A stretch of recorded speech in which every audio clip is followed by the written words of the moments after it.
श्री शिवाय नमस्तुभ्यम। हर हर महादेव। दोस्तों, आप सभी लोग जानते हैं कि 29 नवंबर 2025 यानी शनिवार को पड़ रही है मार्गशीर्ष महीने की नवमी तिथि। और दोस्तों, ये वो तिथि है जो मार्गशीर्ष महीने में पड़ने वाली सबसे बड़ी तिथि है, क्योंकि यह शनिवार के दिन पड़ रही है और इसका बहुत ही बड़ा और विशेष महत्व होता है। पूज्य गुरु जी ने कहा है, अगर कभी भी मौका लग जाए और मार्गशीर्ष महीने की नवमी तिथि शनिवार को पड़ जाए तो आप लोगों को एक हल्दी दीपक वाला उपाय तो अवश्य ही करना चाहिए, और इन दोनों का संयोग बहुत ही कम आता है। और दोस्तों, पूज्य गुरु जी ने अपनी शिव महापुराण की कथा में बताया है, इस दिन आपको एक हल्दी दीपक वाला उपाय तो अवश्य ही करना चाहिए कि ऐसा दिन पूरे साल में सिर्फ एक ही बार आता है। और दोस्तों, आप सभी लोग जानते हो कि शनिवार का अगर सबसे बड़ा कोई उपाय है तो वो एक हल्दी दीपक वाला उपाय है। तो दोस्तों, इस शनिवार के दिन आप लोगों को इस एक हल्दी दीपक वाले उपाय को जरूर करना है। बहुत सारे लोग होंगे जिन लोगों ने इस उपाय को न किया हो, मतलब पूरा साल निकल गया और उन्होंने किसी भी दिन इस एक हल्दी दीपक वाले उपाय को न किया हो। पर दोस्तों, आपके पास एक आखिरी मौका बचा हुआ है जो कि 29 नवंबर के दिन है। तो इस दिन आप लोगों को इस वाले उपाय को जरूर कर लेना है। भले ही आपने पूरे साल भर इस उपाय को ना किया हो, पर अगर आपने इस मार्गशीर्ष महीने में पड़ने वाली नवमी के दिन अगर इस वाले उपाय को कर लिया तो आपको इस उपाय को करने का वो फल मिलेगा जिसकी आपने कभी कल्पना भी नहीं करी होगी। इसीलिए आप लोग इस वाले उपाय को एक बार जरूर कर लेना, ताकि आप लोगों के हाथ से यह मौका ना जा सके और आपको इस उपाय को करने का फल मिल सके। दोस्तों, यह उपाय पंडित जी ने अपनी अभी की ही शिव महापुराण की कथा में बताया है, जिस उपाय को आज हम आपको बहुत अच्छे से समझाने वाले हैं। इस वीडियो को देखने के बाद इस उपाय को समझने के लिए आपको कोई और वीडियो को देखने की जरूरत नहीं पड़ेगी। तो चलिए दोस्तों, उपाय को शुरू करते हैं। देखिए, यह इस मार्गशीर्ष महीने के शनिवार के दिन ये इतना खास होता है, इतना महत्वपूर्ण होता है। देखा गया है कभी कभी बड़े बड़े पूजा पाठ अनुष्ठान से जो मनोकामना पूर्ण नहीं होते, वो इस मार्गशीर्ष महीने के नवमी के दिन एक छोटे से उपाय करने से ही आपकी मनोकामना पूर्ण हो जाती है। और बहुत सारे लोगों ने इस उपाय को किया भी है और उनको इस उपाय को करने का फल भी जरूर मिला है। अगर आप लोग भी इस उपाय को शनिवार नवमी के दिन करना चाहते हैं तो आप इस उपाय को पहले अच्छे से समझ लेना, सुन लेना, उसके बाद करना। आपको इस उपाय का फल जरूर मिलेगा। और इस उपाय को कर लेने से आपके घर में चाहे किसी भी प्रकार की दुख और समस्या क्यों ना चल रही हो, आपको उसका कारण भी नहीं पता है कि भाई यह समस्या किस कारण से चल रही है, उसका कुछ भी कारण हो सकता है, जैसे पितृदोष हो सकता है या किसी भी तरह का मंगल दोष भी हो सकता है। तो इस दिन आप लोगों को यह वाला उपाय कर लेना है। यह एक ऐसा उपाय है जिस उपाय को अगर किसी विशेष दिन पर किया जाए तो भाई उस विशेष दिन का जो है वह तो हमें मिलता ही मिलता है, पर हमने उस दिन पर इस उपाय को किया है तो हमें उससे भी बड़ा फल मिलता है, और फल बहुत जल्दी मिलता है, क्योंकि आप इस उपाय को बहुत ही बड़े और विशेष दिन पर कर रहे हो। तो चलिए अब उपाय के बारे में बात करते हैं, लेकिन उससे पहले आप लोगों को यह जानना आवश्यक है कि आखिर यह उपाय किस समय करना है, किसको करना है और कैसे करना है। तो चलिए हम आगे आपको वीडियो में एक एक करके बता देते हैं, लेकिन उससे पहले अगर आप लोग हमारे चैनल पर नए हैं तो हमारे चैनल को सब्सक्राइब कर लेना और इस वीडियो को लाइक करके कमेंट बॉक्स में श्री शिवाय नमस्तुभ्यम ओम नमः शिवाय जरूर टाइप कर देना। और अपने फायदे के लिए, गरीबी दूर करने के लिए इस वीडियो को पूरा देखकर जाना, तभी आपको लाभ की प्राप्ति होगी। यदि आज आपने वीडियो को बीच बीच में से देखा, काट काट कर देखा, तो आपको जीवन में कभी सफलता हासिल भी नहीं होगी। तो दोस्तों, इस एक हल्दी दीपक वाले उपाय को हमें इस शनिवार के दिन कैसे करना है, किसको करना है, किस समय करना है और कहां पर करना है, ये सारे सवालों के जवाब आपको इस वीडियो में मिल जाएंगे। और जो ये वीडियो देखेगा भाई, उसको एक हल्दी दीपक वाला उपाय जरूर करना चाहिए, क्योंकि इस दिन दीपक का भी बहुत ही बड़ा और विशेष महत्व होता है। और जब बात आ जाए एक हल्दी दीपक की, तो ये सोने पे सुहागा वाली बात हो जाती है और ये एक बहुत ही बड़ा उपाय हो जाता है इस शनिवार नवमी तिथि का। अब हम समझते हैं इस वाले उपाय को हमें करना किस समय है, इस एक दीपक वाले उपाय को हमें इस शनिवार के दिन करना किस समय है। तो देखिए, इस उपाय को करने का जो समय है वह सुबह का समय है और शाम का समय भी है। अब देखिए, यहाँ पर हम मुख्य रूप से सुबह का समय नहीं बोलेंगे, क्योंकि 29 नवंबर शनिवार नवमी का दिन है और इस दिन प्रदोष काल के समय का बहुत महत्व होता है। बाकी अगर सुबह के समय भी करेंगे तो भी अच्छा होगा, उसमें कोई भी दिक्कत वाली बात नहीं है। तो चलिए जानते हैं इस विशेष उपाय के बारे में। लेकिन उससे पहले एक प्रार्थना, अगर आप इस चैनल पर नए हैं तो आप इस वीडियो को लाइक करें, चैनल को सब्सक्राइब करें और कमेंट बॉक्स में आप अपनी राशि या अपना नाम जरूर डाल दें, क्योंकि हम राशि से जुड़ा भाग्य भी बताते हैं और भाग्य में चल रही परेशानियों को दूर करने के लिए वह आसान से आसान उपाय भी बताते हैं। तो चलिए अब हम अपने सबसे पहले उपाय की बात कर लेते हैं। देखिए, मार्गशीर्ष मास के दिनों में विशेषकर भगवान शिव और माता पार्वती और विष्णु भगवान का पूजन किया जाता है। अब साथ ही साथ नवमी का दिन भी पड़ गया है, तो ऐसा समझ लीजिए आपके जीवन में धन भी आएगा, सुख भी आएगा, धन बढ़ेगा भी, और साथ ही साथ आपके जीवन के सारे संकटों को भगवान शिव जी दूर कर देंगे।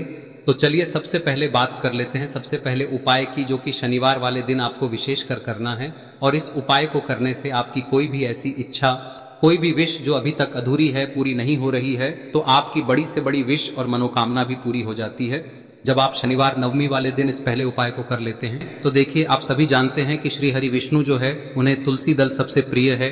बिना तुलसी माता के श्री हरि विष्णु अधूरे हैं और बिना तुलसी पत्तों के श्री हरि विष्णु का भोग अधूरा है। अब श्री हरि विष्णु को प्रसन्न करके आप अपनी किसी भी मनोकामना को पूरा कर सकते हैं, क्योंकि श्री हरि विष्णु प्रसन्न हो गए तो आपकी कोई भी विश और इच्छा मनोकामना अधूरी नहीं रहेंगी। तो आपको तुलसी के 5 पत्ते लेने हैं। अब ये 5 तुलसी के पत्ते जो आपने लिए हैं, ये 5 तुलसी के पत्ते आपको श्री हरि विष्णु को अर्पित करने हैं। अपने घर के मंदिर में ही ठीक है, ऐसा आपको करना है। आपके घर में श्री हरि विष्णु की कोई मूर्ति है, प्रतिमा है, वहां पर यह 5 तुलसी के पत्ते आप रखें और साथ ही साथ एक देसी घी का दीपक गोल बाती का आपको लगाना है और ओम नमो भगवते वासुदेवाय नमः इस मंत्र का आपको 11 बार जप करना है। देखो मंत्र कौन सा है, ओम नमो भगवते वासुदेवाय नमः, और फिर श्री हरि विष्णु से अपनी विश, अपनी इच्छा, अपनी मनोकामना कह देना और फिर देखना आपकी विश और इच्छा, जो भी आपकी मनोकामना है, जो भी अपने जीवन में आपको चाहिए। अगर निर्धनता बहुत है, आप अपने घर से गरीबी को दूर करना चाहते हैं, या फिर धन आपका बढ़ता नहीं है, आप चाहते हैं कि आपका धन बढ़े, या फिर आपके घर में फिजूल खर्ची बहुत होती है, पैसा आपके पास नहीं रुकता है, आप चाहते हैं कि पैसा आपके पास रुके, या फिर घर में कोई व्यक्ति ऐसा है जो बहुत बीमार रहता है, या फिर किसी का विवाह नहीं हो पा रहा है, तो जो भी आपकी इच्छा है, जो भी आपके विश है, बस एक बार श्री हरि विष्णु से कह दें। दिन है, साथ ही 7 साल का सबसे बड़ा दिन है। यह दिन इतना उत्तम है कि जो आप श्री हरि विष्णु से मांग लेंगे, जो उनसे कह देंगे, वह आपकी विश, आपकी मनोकामना को बहुत जल्दी पूरा कर देंगे। तो यह पहला उपाय है। चलिए बात करते हैं दूसरे उपाय की। देखो, यदि आपके जीवन में आर्थिक संकट बहुत अधिक हो रहे हैं, धन की समस्या लगातार जीवन में बनी हुई है, एक एक रुपयों को प्राप्त करने के लिए आपको बहुत अधिक मेहनत कर रहे हैं, तो आज रात्रि में सोने से पहले आपको हो यह चमत्कारी दीपक का उपाय अवश्य करना है। या फिर यदि आपका जो व्यापार है, बिजनेस है, दुकान है, वह अच्छे से नहीं चल पा रही है, तो आज रात्रि में इस विशेष दीपक का उपाय आपको अवश्य करना चाहिए। देखो दोस्तों, दीपक हमारे घर में सभी नकारात्मक शक्ति को बाहर करता है। यह उपाय आपको साल में केवल 1 बार करने का ही मौका मिलता है। देखिए, इस उपाय के लिए आपको तुलसी जी की जो सूखी लकड़ी होती है उसे ले लेना है। देखिए दोस्तों, यदि आपके पास पुरानी तुलसी जी की लकड़ी है तो उसे आप ले सकते हैं, और यदि आपके घर में तुलसी जी जो लकड़ी है वह सूखी हुई है तो उसकी लकड़ी आप तोड़ के इस्तेमाल कर सकते हैं। लेकिन आपको ध्यान रखना है कि सूर्यास्त से पहले पहले ही आपको ये जो तुलसी जी की लकड़ी है इसे अवश्य ही तोड़ लेना है। तो इस उपाय के लिए आपको सबसे पहले तो एक मिट्टी का दीपक लेना होगा, चाहे तो आटे का दीपक भी ले सके, क्योंकि आटे का दीपक सभी दीपक में सर्वोत्तम माना गया है। इस दीपक के अंदर आपको शुद्ध घी का प्रयोग करना होगा, और इससे दीपक के अंदर आपने जो तुलसी जी की लकड़ी ली है उसे भी रख देना है। लेकिन ये जो तुलसी जी की लकड़ी है, इसमें आपको चारों तरफ अच्छे से घी लगा लेना है। देखिए, गुरुजी ने बताया है कि जो तुलसी जी की लकड़ी है, यदि आप उपाय करते हैं और बहुत ही शीघ्रता से जल जाती है, तो इसके लिए आपको एक कार्य करना है। आपको थोड़ी सी रुई ले लेनी है और उस रुई को आपने जो तुलसी जी की लकड़ी ली है उस पर अच्छे से चारों तरफ लपेट देनी है। तुलसी जी की लकड़ी के ऊपर रुई लपेटने के बाद इसे आपको पूरा घी के अंदर डुबो लेना है। अब इसे आपको बाती के रूप में प्रयोग करना है। अब दोस्तों, इस दीपक को आपको प्रज्वलित कहां करना है? तो इस दीपक को आपको या तो भगवान विष्णु के सामने प्रज्वलित करना होगा, या फिर आपको भगवान श्री राम के सामने प्रज्वलित करना होगा, या फिर भगवान कृष्ण के सामने, यानी कि भगवान विष्णु के जो भी अवतार हैं उनके सामने आप ये दीपक प्रज्वलित कर सकते हैं। या फिर आप इस दीपक को माता तुलसी जी के सामने भी प्रज्वलित कर सकते हैं। पूज्य गुरु जी ने बताया है कि जो भी व्यक्ति इस प्रकार से तुलसी जी की डंडी से या दीपदान कर देता है, उसके जीवन में कभी भी धन की समस्या नहीं होती है। इसीलिए आपको ये पूरे साल में केवल 1 बार ही मौका मिलता है। इस उपाय को करके देखना, आपकी सभी इच्छाएं जरूर पूर्ण होंगी।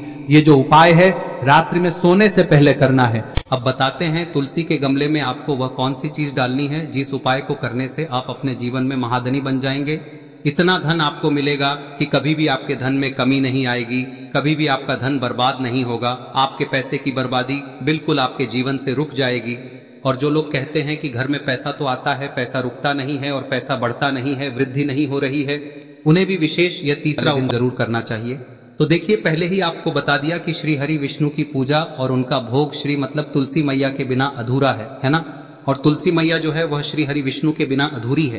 तो देखिए, जब भी आप तुलसी का कोई उपाय करेंगे तो सीधे सीधे आप श्री हरि विष्णु को प्रसन्न कर लेते हैं।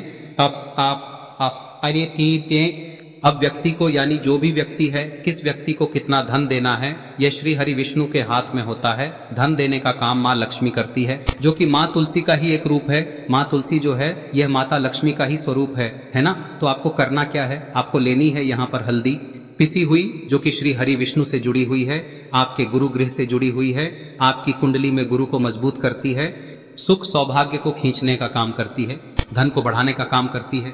तो एक चुटकी पिसी हुई हल्दी आपको लेनी है और यह पिसी हुई सूखी हल्दी ही आपको अपने गमले में, तुलसी का पौधा जिस गमले में लगा है उसमें अच्छे से इस हल्दी को डालना है, ठीक है ना। और ओम नमो भगवते वासुदेवाय नमः इस मंत्र का जाप करना है। कितनी बार? कम से कम 11 बार जाप करना है। ओम नमो भगवते वासुदेवाय नमः इस मंत्र का जाप करते रहना है। और हल्के हल्के से तुलसी के पौधे में आपको पूरे गमले में पीसी हुई हल्दी का छिड़काव करना है। तो देखिए, जो व्यक्ति लेता है, ऐसा समझ लीजिए अपने जीवन से नहीं आने वाली 7 पीढ़ियों के जीवन से निर्धनता और गरीबी को दूर कर देता है। क्योंकि हल्दी जो है ना, यह साधारण नहीं है। हल्दी इतनी उत्तम होती है कि रातों रात आपके जीवन में चमत्कार करती है। आपने देखा होगा कि कोई भी शादी होती है, विवाह होता है ना, कोई भी ऐसा शुभ काम हम करते हैं उसमें हल्दी जरूर लेते हैं। गृह प्रवेश जब हम करते हैं तो हल्दी के स्वास्तिक का निर्माण करते हैं। कोई भी अच्छा काम करने जा रहे हैं, हल्दी उसमें लेते हैं। और हल्दी जो है ये आपके गुरु ग्रह को मजबूत कर देती है। अगर कुंडली में गुरु कहीं ना कहीं मजबूत है तो इससे उत्तम का मिलेगा नहीं। बहुत ही उत्तम उपाय है, तुलसी के गमले में एक चुटकी पीसी हुई हल्दी डालना है। तो यह बहुत ही उत्तम उपाय है। इस उपाय को आप जरूर, साल का सबसे बड़ा यह दिन है, तो इस उपाय को करने से श्री हरि विष्णु और महादेव आपसे न केवल प्रसन्न होते हैं, पाप होते हैं, आपसे इतना प्रसन्न हो जाते हैं कि जीवन में कभी आपके गरीबी और निर्धनता को नहीं आने देते हैं। तो चलिए अब बात कर लेते हैं अपने तीसरे उपाय की, जो कि मुख्य द्वार से जुड़ा हुआ है। और यह उपाय है स्थिर लक्ष्मी के वास के लिए। ऐसा पैसा आपके घर में आएगा जो आपके घर में ही रुकेगा। ऐसा पैसा कभी आपके घर में नहीं आएगा जो आपके घर से जाएगा और विशेषकर फिजूल खर्ची में जाएगा। अब आधे से ज्यादा लोगों की यही समस्या होती है कि घर में पैसा तो आता है लेकिन बहुत जल्दी घर से चला जाता है या फिर फिजूल खर्ची में चला जाता है। तो धन की बर्बादी जिन लोगों के घर में हो रही है उन्हें विशेषकर यह तीसरा उपाय करना है। या जिन लोगों के पास बिल्कुल पैसा आना बंद हो गया है, सर पर लगातार कर्जा बढ़ रहा है, उन्हें भी यह विशेष तीसरा उपाय करना है। तो देखिए, आपको फिर से क्या लेना है, हल्दी लेनी है पीसी हुई, जो कि श्री हरि विष्णु से ही जुड़ी हुई है ना। पीसी हुई हल्दी लेनी है और थोड़ा सा पानी डालकर उसका गाढ़ा गाढ़ा आपको पेस्ट बना लेना है। अब इसी हल्दी से आपको अपने घर में स्वास्तिक बनाने हैं। कितने स्वास्तिक? एक स्वास्तिक आपको बनाना है अपनी तिजोरी पर, जिसमें आप पैसा रखते हैं। चाहे तो आप संदूक में रखते हैं, अलमारी में रखते हैं, जिस चीज में भी पैसा रखते हैं, बस वहां पर हल्दी से एक स्वास्तिक बनाना है। दूसरा स्वस्तिक आपको कहाँ बनाना है? अपने घर के मंदिर में, है ना। और 2 स्वस्तिक आपको बनाने हैं अपने घर के मुख्य द्वार पर बाहर की तरफ। हल्दी से 4 स्वास्तिक आपको बनाने हैं। 2 स्वास्तिक मुख्य द्वार पर बाहर की तरफ, एक तिजोरी पर, है ना, और एक अपने घर के मंदिर में। बस यह उपाय आप लिया तो देखिए, जो धन की तिजोरी है उसमें पैसा भरा रहेगा। कभी भी धन की तिजोरी धन से खाली नहीं होगी, क्योंकि जहां पर हल्दी का स्वस्तिक एक होता है वहां कभी धन की कमी नहीं होती है। हमेशा वहां पर धन की देवी माता लक्ष्मी वास करती हैं, क्योंकि हल्दी किससे जुड़ी हुई है? श्री हरि विष्णु से। और माँ लक्ष्मी कहाँ होती है? जहाँ श्री हरि विष्णु वास करते हैं। अब बात करें कि आपके घर का मंदिर जो है उसमें अगर आप एक स्वास्तिक बनाते हैं तो आपके घर से ऊर्जा जो है, पूरे में ऊर्जा फैलती है ना। तो आपके घर में पॉजिटिव एनर्जी बढ़ती है, सकारात्मक ऊर्जा बढ़ाती है। जब आप अपने घर के मंदिर में हल्दी का स्वस्तिक बनाते हैं, आपके घर से बुरी शक्तियां, नेगेटिव एनर्जी जैसी चीजें बिल्कुल आपके घर में नहीं रुकती है। मुख्य द्वार तो इतना उत्तम होता है कि मुख्य द्वार से ही माँ लक्ष्मी की नजर सबसे पहले आपके मुख्य द्वार पर ही पड़ती है। और मुख्य द्वार पर अगर आपने हल्दी के स्वस्तिक बना दिए तो माँ लक्ष्मी देखते ही प्रसन्न हो जाती है, क्योंकि यह श्री हरि विष्णु से जुड़ी हुई है ना। और हल्दी के स्वास्तिक जहां पर जो व्यक्ति अपने घर के मुख्य द्वार पर बनाते हैं, ऐसा समझ लीजिए माँ लक्ष्मी उनके घर में वास करती ही करती है और कभी भी ऐसे घर को फिर छोड़कर नहीं जाती है। स्थिर लक्ष्मी का वास आपके घर में होगा। यह हल्दी के स्वास्तिक बहुत ही उत्तम है। साथ ही साथ कोशिश करें कि इस दिन गाय माता को हरी घास अवश्य खिलाएं। अगर आपको हमारी ये वीडियो पसंद आई हो तो हमारे इस वीडियो को लाइक करें, चैनल को सब्सक्राइब करें, कमेंट बॉक्स में लिखे हर हर महादेव, जय मां लक्ष्मी। अब बात करते हैं अगले उपाय की। हम सभी के घरों में माता तुलसी का पौधा अवश्य ही होता है। तो देखिए, हमें तुलसी जी के पौधे से सबसे पहले तो 3 पत्ते तोड़ने। देखो, एकादशी वाले दिन आपको तुलसी के पत्ते नहीं तोड़ने, तो देखिए तुलसी जी के आपको 3 पत्ते तोड़ने लेने हैं। और इन तुलसी जी के पत्तों को तोड़ने के बाद आपको 1 चुटकी हल्दी भी अपने साथ में लेनी है। हल्दी के अंदर आपको जल मिलाकर के पेस्ट के रूप में तैयार करना है। और इसी के साथ में आपको एक दीपक भी लेना होगा। दीपक आप मिट्टी का भी ले सकते हैं, आटे का भी ले सकते हैं। और इस दीपक में आपको शुद्ध घी डाल के इसमें आपको लंबी रुई की बाती का प्रयोग करना है। देखिए दोस्तों, आपके पास 3 तुलसी जी के पत्ते हैं। तो पहला जो तुलसी जी का पत्ता है उस पर आपको सबसे पहले तो जो आपने हल्दी ली है उसकी एक बिंदी लगानी है। और पहला जो तुलसी जी का पत्ता है आपके घर में, भगवान विष्णु का चाहे कोई सा भी स्वरूप हो, चाहे लड्डू गोपाल जी का स्वरूप हो, या फिर भगवान कृष्ण की आपके मंदिर में प्रतिमा हो, या फिर भगवान श्री राम की प्रतिमाएं, उनके सामने आपको पहला तुलसी जी का पत्ता अर्पित करना है। अब देखिए दोस्तों, आपके पास जो 2 तुलसी जी के पत्ते हैं और आपके पास जो एक दीपक है, इन्हें आपको लेकर के पहुंचना है। अपने ही घर में तुलसी जी के पौधे के पास में देखिए, सबसे पहले तो आपके पास जो 2 तुलसी जी के पत्ते हैं उन पर भी आपको हल्दी की एक बिंदी लगानी है। और उन दोनों ही तुलसी जी के पत्तों को आपको अपने घर में तुलसी जी के पौधे के वहां पर ही अर्पित कर देने हैं। और इस प्रकार से यह दोनों पत्ते भी तुलसी जी के पौधे के पास में अर्पित करने के बाद अंत में जो आपके पास एक लंबी बाती का दीपक है, इसे आपको तुलसी जी के पौधे के पास में ही प्रज्वलित कर देना है। जो भी व्यक्ति अपने ही घर पर इस प्रकार से तुलसी जी के 3 पत्तों का ये उपाय कर लेता है तो उसका परिवार हमेशा खुश रहता है। उसके परिवार में कभी भी कोई भी संकट उत्पन्न नहीं होता है। और यदि आपके घर में जो भी ग्रह क्लेश है वह भी समाप्त होते हैं। तो इस प्रकार से ये सुंदर सा उपाय करना है। अब बात करते हैं अगले उपाय की। देखो, यदि आपके जीवन में आर्थिक संकट बहुत अधिक हो रहे हैं, धन की समस्या लगातार जीवन में बनी हुई है, एक रुपयों को प्राप्त करने के लिए आपको बहुत अधिक मेहनत कर रहे हैं, तो आज रात्रि में सोने से पहले आपको हो यह चमत्कारी दीपक का उपाय अवश्य करना है। या फिर यदि आपका जो व्यापार है, बिजनेस है, दुकान है, वह अच्छे से नहीं चल पा रही है, तो आज रात्रि में इस विशेष दीपक का उपाय आपको अवश्य करना चाहिए। देखो दोस्तों, दीपक हमारे घर में सभी नकारात्मक शक्ति को बाहर करता है।